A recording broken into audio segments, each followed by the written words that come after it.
Welcome back, everybody. One of the last sessions. It's a great pleasure to introduce our two speakers, Charles Esche, who is so generous to step in for Claire Bishop, who unfortunately could not join us today, and Douglas Gordon. Douglas Gordon is an artist who works with video, photography, sound, text, and other media. Gordon represented Britain at the Venice Biennale in 1997 and won the prestigious... No, I didn't. We agreed you're not going to protest. I represented myself, actually, in Venice, you know. Douglas represented himself at the Venice Biennale in 1997 and won the prestigious Turner Prize in 1996. Very prestigious. His work is exhibited worldwide. Selected exhibitions include Retrospective in Gagosian Gallery in New York in 2008, Timeliner at MoMA in New York 2006, Douglas Gordon Superhuman National Galleries of Scotland, Edinburgh 2006, and The Vanity of Allegory, Deutsche Guggenheim, Berlin 2005. Many of you will be familiar with his work. One of his recent pieces is a cinematic portrait of the French football player Zidane, called Zidane, a 21st Century Portrait, a collaboration with Philippe Pareno from 2006. Gordon lives and works in Berlin.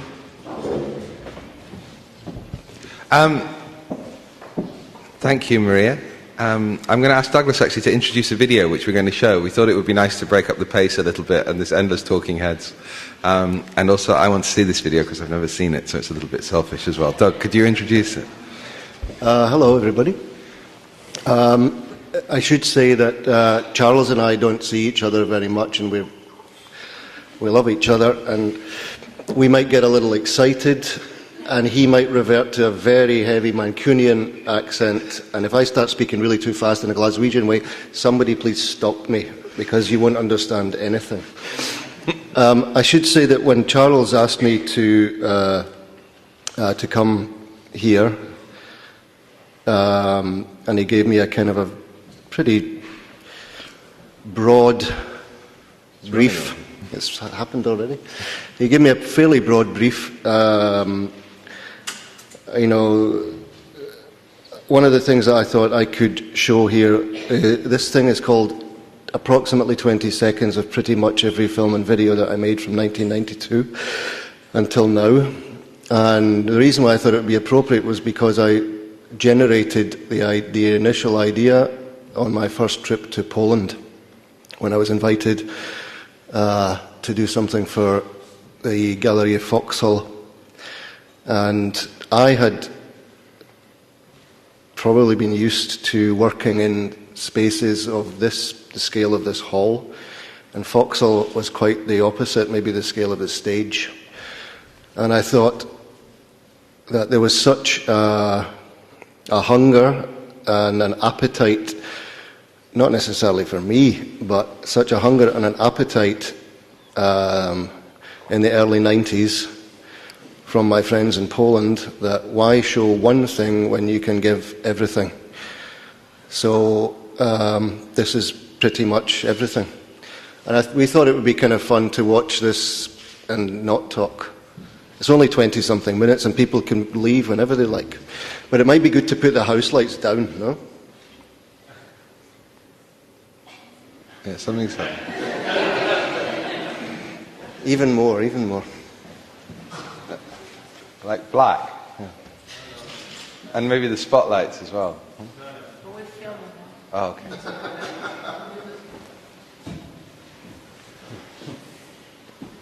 Can I go and watch it? Yeah, I can come and watch it too.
The power of Christ compels you.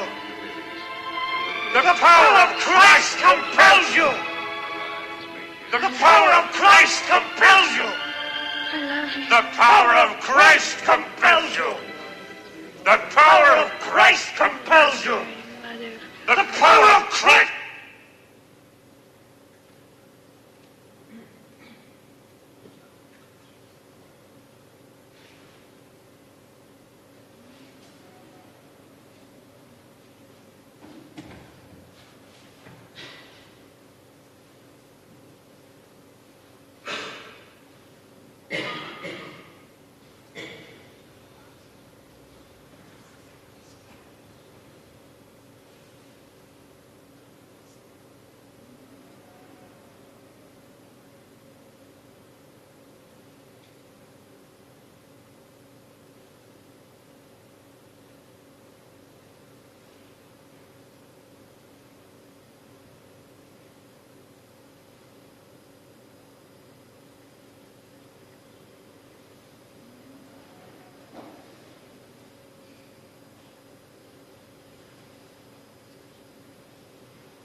You talking to me?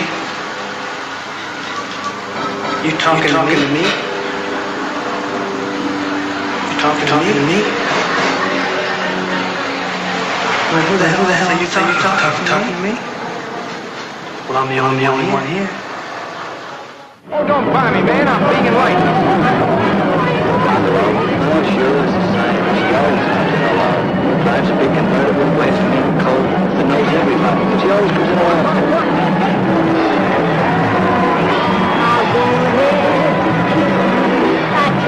Give me another blast, Leon.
زين.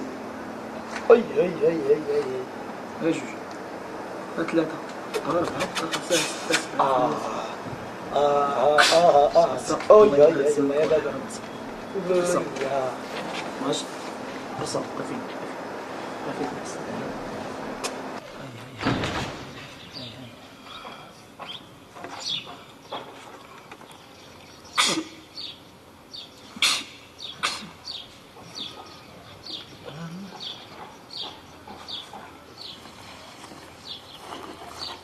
هاي هاي هاي هاي هاي هاي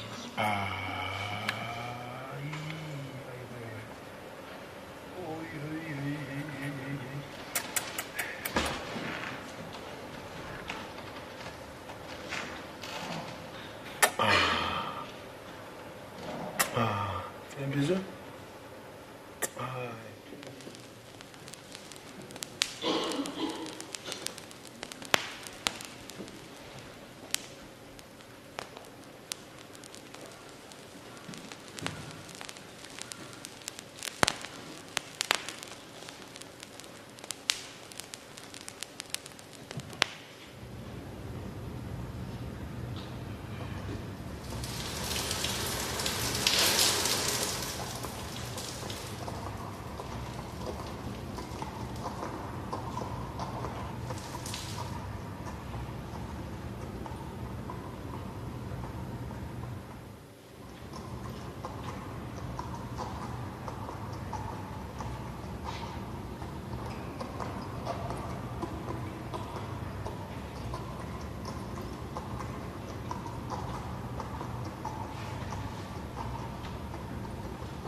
شوفوا هو العفريت شوفوا هو العفريت كيف يعد فيا شوفوا هو العفريت كيف يعد فيا انا بوس عليا انت انا بوس عليا ها فين تسلم عليا ها فين تبوسوا بجوج ها راسي بوسوا عليك ها راسي سلم عليك هاد السم ما تشوط عليا ما نشوط عليك دابا واه يا سيدي خيار الكلام لا اله الا الله بيا تفرح الملائكه وبيا تسعد عباد هاي مالك علاش مقلق يلا انت قاعد الراس قاعد الراس انت قاعد الراس مالك علاش مقلق علاش وانت قاعد شوف فيا انا شوف فيا وما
I'm sorry, I thought the conference was about animals.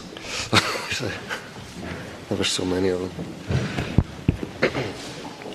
Thanks a lot. I mean, when does that start? 1992? Mm-hmm. So in a sense it covers the whole of our era. Well, you are in some ways a sort of archetypal former Western artist in some ways.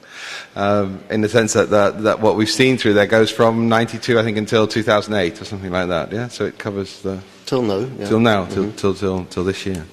But what I'd like to do is to take you back, even maybe before 92, and ask you a question that I suppose has been, it feels sort of pregnant somehow in the light of the conference, which is that we've been talking a lot about the question of the relationship between art and the political, I suppose, and how these relationships are teased out.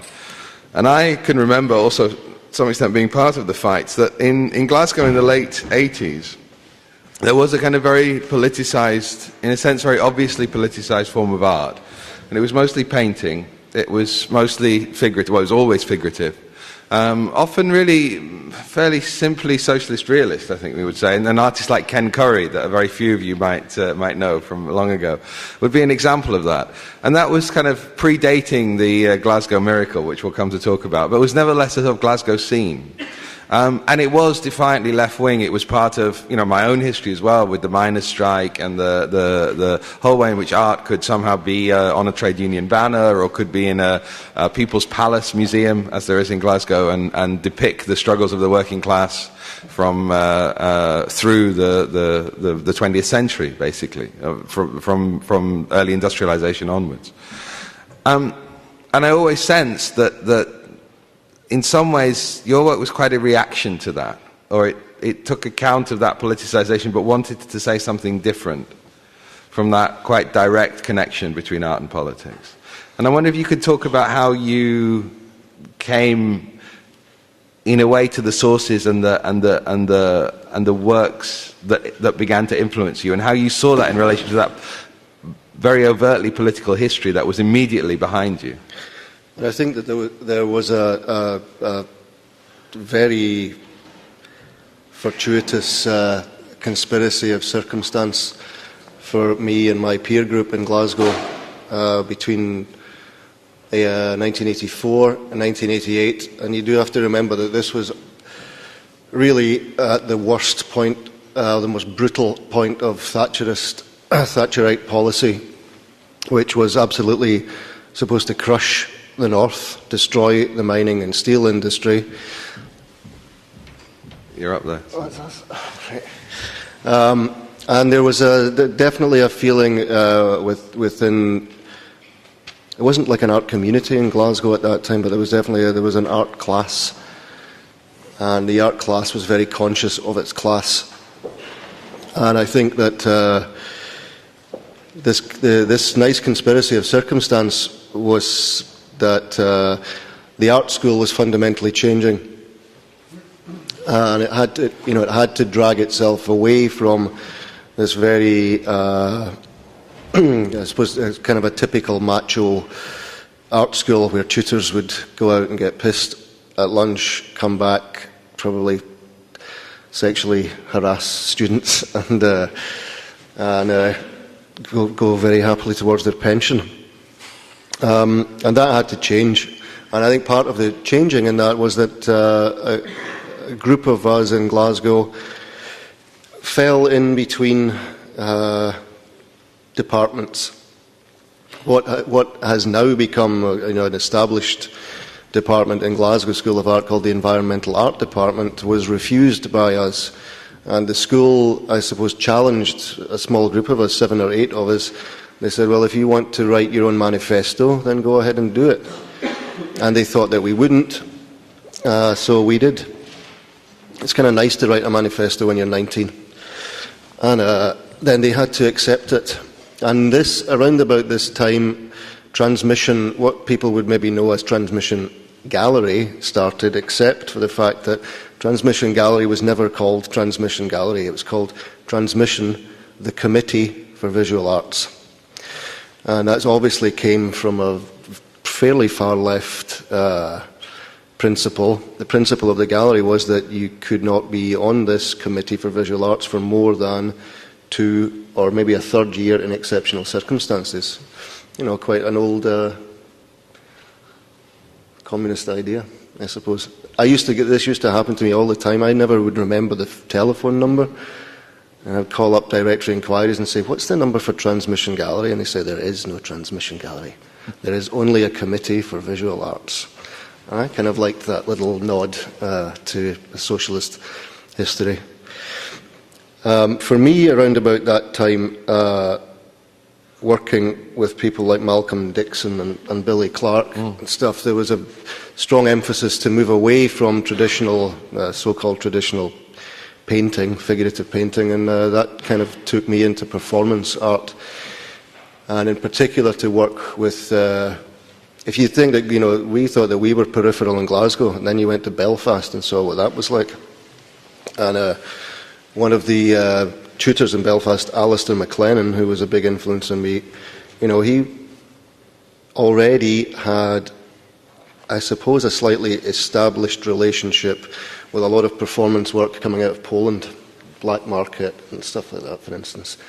So there was a real consciousness within a group of late teenagers in Scotland that there were amazing things going on the other side of the so-called Iron Curtain. And we felt that, I suppose, if you grew up in an alleged province which was being smashed by the centre, then your nearest neighbours were on the other side of the Berlin Wall, in a way. Little did we know what was going on there. But there was a huge socialist tradition, yeah, in Scotland, and I mean it was in 1919 it came close to revolution mythically, but I wondered whether when the changes in '89 happened, you know, the thesis to some extent of this project is that what was a major change for the whole of Europe, and indeed in many ways because of the other changes happening in '89 in South Africa or even in Latin America and in China for the world, that those changes weren't perceived in Western Europe at that point, that it was just perceived as sort of business as usual, but it just got a bit bigger. And I wondered how, if it's possible to put yourself 20 years back, how did you take account, or did you relate that socialist tradition which we were all brought up with in the north of England and in Glasgow with that failure? Did it feel like something was lost at all? Did it feel relevant? I suppose there was a little bit of I think I was a little torn, by it, because having not lived under a communist regime, there was definitely quite a strong fantasy element that is incredibly naive when you think about it. But I suppose, one exists on a little diet of naivety and realism. I remember when I was doing performance work in Holland, actually in Arnhem, there was a very clear difference to me about what it was like to be in mainland Europe, whether this be the West or the East, but to be on the mainland. And you've got to remember that Britain is an island, and very proud to be an island, and all that baloney.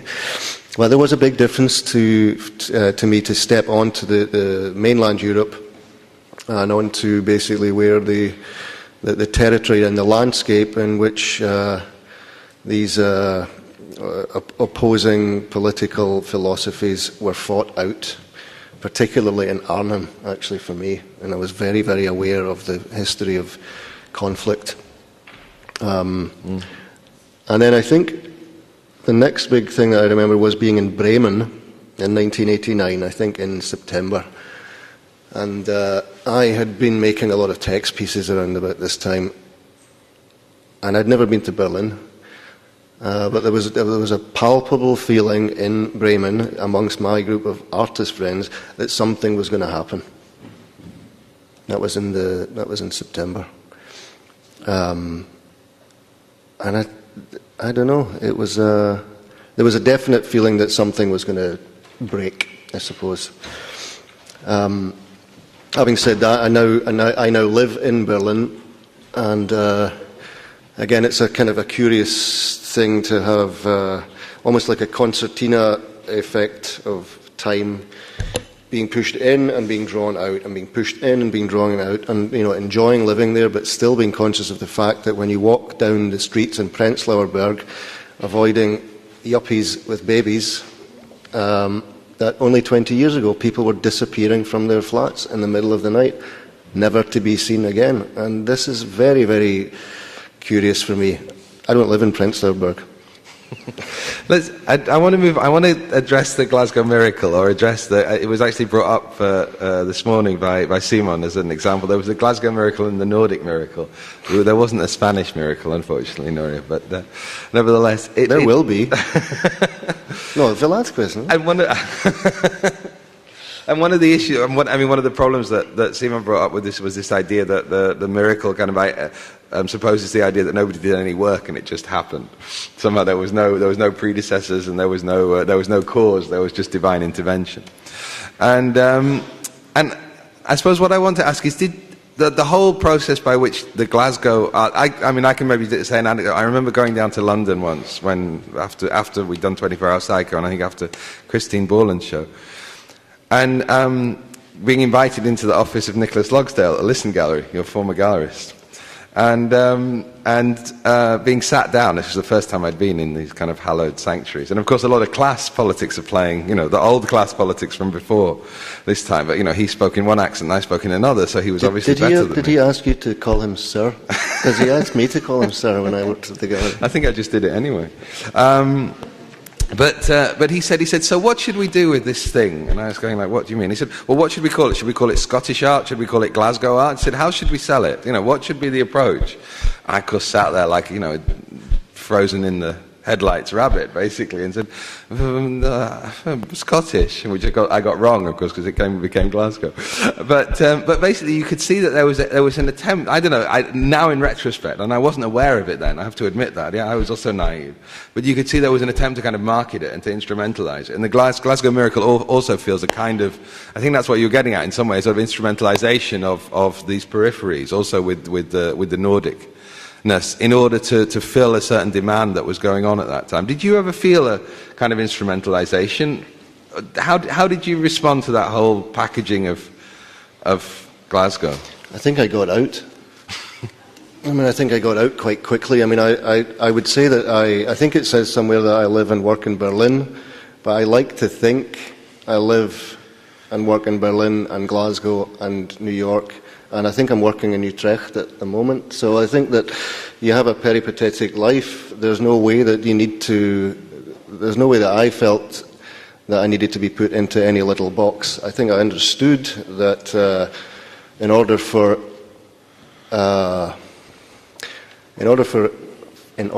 it to work for some people, there was what they thought was a necessity to package something up, like a little package tour that could travel around.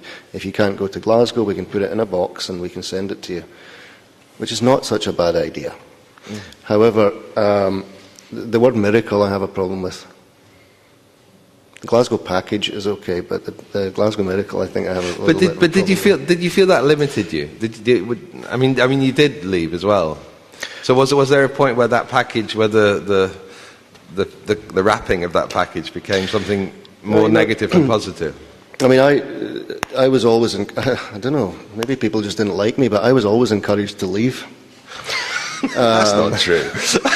No, I was always encouraged to leave.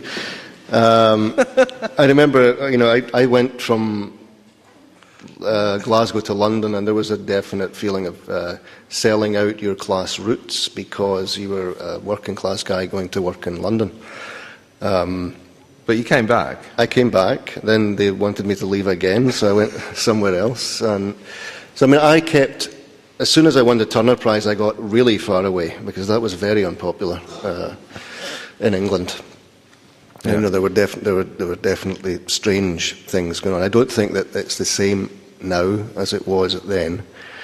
But no, I never felt packaged, really, because any time it felt like a package, I got on a plane. And then when it felt safe, I would go back again. Kind of a little bit like escaping from the...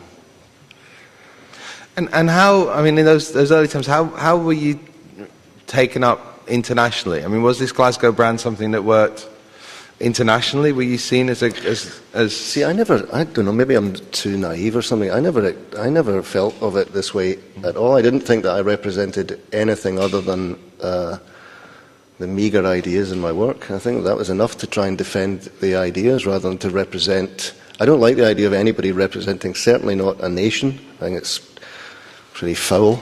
That's why I said earlier I didn't represent Britain and Venice. It's quite important.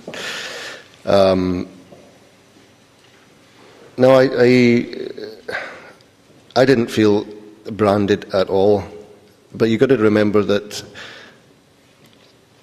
I was working in, Warsaw and Sofia and Frankfurt and Belfast and Dublin and Lisbon, and the curators and people that I was working with were either anarchists or ex-anarchists or performance artists or leftist thinkers. I mean, some of them probably have a bit of a problem with me now because of so-called success. I have a problem with my so-called success, I have to say. It's difficult to go and keep a straight face with my mum and dad. When it comes to we'll come money on and to your stuff so-called success in a bit. But no, I don't think that I don't think it affected me, and I don't think that I rode that idea of being I'm not a professional Glaswegian. There was another marketing term that was doing the rounds, kind of at the same time almost, and it was YBA. Somebody was telling me recently that they asked somebody of some esteem, I don't know who it is, so I'm not covering the name up, but they said, do you remember that YBA thing? And they said, YB what?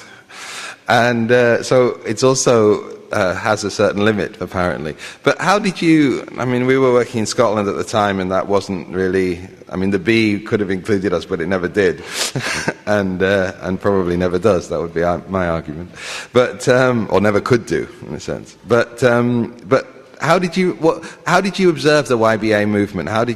Because that was very much part of a way, I think, in England, in London, certainly, the period from '89 radically transformed contemporary culture, and that if you look at what happens to in a way, the centrality of London in the mid-'80s and its centrality in terms of the market and in terms of gallery system and everything like that now is completely different. Mm-hmm. Yeah, also in terms of education and things like that and academies, it's completely transformed in those 20 years, become a much more cosmopolitan place as well, and all those positive, we could say, developments. But the YBA was part of that change.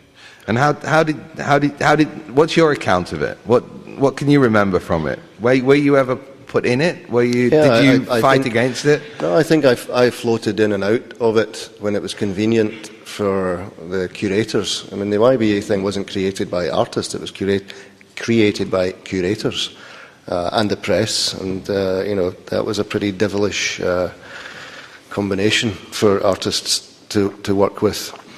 I didn't operate within that market. This goes back to, I think, quite an incredible, there's always, through adversity, you'll always find something positive. And I think that when I was a student in Glasgow, there was absolutely no market structure whatsoever. Therefore, when you were a student, you had an incredible freedom not to engage with the market because it wasn't there. There was no Charles Saatchi coming round to pick up the best of the students. So in that case, you could have a pretty incredible freedom. And at that time also there was still limited state, very, very limited state funding for for study and what I suppose is called research now, but basic work. So I was much more operating on that system, and I bypassed London and the YBA thing. I think there may be people who would kind of deny that, but I think it's true. No, I think you were never really associated with that. People wouldn't go Damien Hirst, Sarah Lucas, Tracy Emin, Douglas Gordon. no, we're all middle-aged. It's MBA now, middle-aged, vaguely British. I want to talk, we've only got about 10 minutes more, but I want to talk a bit about the gallery system and how you've, not really how you counted it, how you feel about it now. It would be nice to leap to now, really. And the situation that you are, certainly the most successful artist that's ever been on this stage in terms of sales and things like that. This stage? I'm sure, yeah, and a number of others. Or in a sense, in this kind of configuration, I mean, it's brilliant that you've come here, I think. And I mean, how do you perceive the gallery system? Sometimes in the last days it's been declared almost evil, and at other times there's been a recuperation of the whole gallery system, particularly in the 90s with Christian Nagel and things that were going on in Cologne, basically driven by the galleries because the institutions were completely uninterested. So the gallery represents different kinds of symbolically represents different kind of things to different people. How do you see the gallery system? You have worked a lot in it, really, and a lot of the things that you've shown have been first shown in galleries or been... No, the things that I showed mostly, I still work more with museums and artists-run spaces more than galleries. I work on a daily level with galleries, although I'm trying to work my way out of that at the moment. Self-determination was a phrase that was bandied around in Glasgow from the mid to late 80s, and it never really left me. And it's, since I left New York, I wanted to try to take control of pretty much every aspect that a gallery would normally look after for you. I wanted to do it myself. I mean, I had the fantastic experience to get royally fucked all through the summer by Edinburgh University because I didn't let my gallery deal with it, because they would have had lawyers onto it before before I'd even entered into this negotiation. So very obviously the gallery can be used as a fantastic and effective shield to stop large institutions and to stop the establishment treating you badly on the one hand and persecuting you on the other. So I think if you are going to engage with the establishment, why not use the gallery, which is another aspect of the establishment, to do a little bit of it's not exactly the dirty work, but they can act as it's better if you're going to deal with the devil, at least get a devil's advocate to do it for you. But have you seen the gallery, the way that galleries treated you, or the kind of possibilities that galleries offered you change over the period? If we think about the whole 20 years, it's my sense that the galleries, say in the 90s, were much more experimental than they are now. I don't know how true that is, but there was a difference in the way that galleries functioned and their relationship both to artists and to the market. Now it feels much more direct. It feels much more like a shop, I think, galleries. Did you experience that, or do you think they're basically, they're treating you the same, they're still the devil that they were then, and they're the same devil now? Or has the devil changed its spots?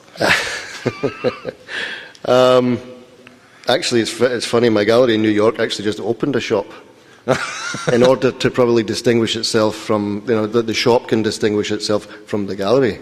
So if you want to buy something not too expensive at Gagosian, you can go to the shop, and if you want to buy something really expensive, you go upstairs, which is quite a funny thing, I find. So I'm going to do a show in a shop. Definitely, I'm going to get right in, get my hands and my feet dirty in that shop.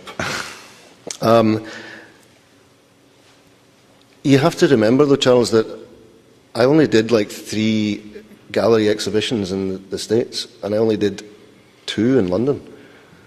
So while I might be associated with galleries, I don't really... Yeah. The big disappointment that the gallery have with me is that I don't make enough work.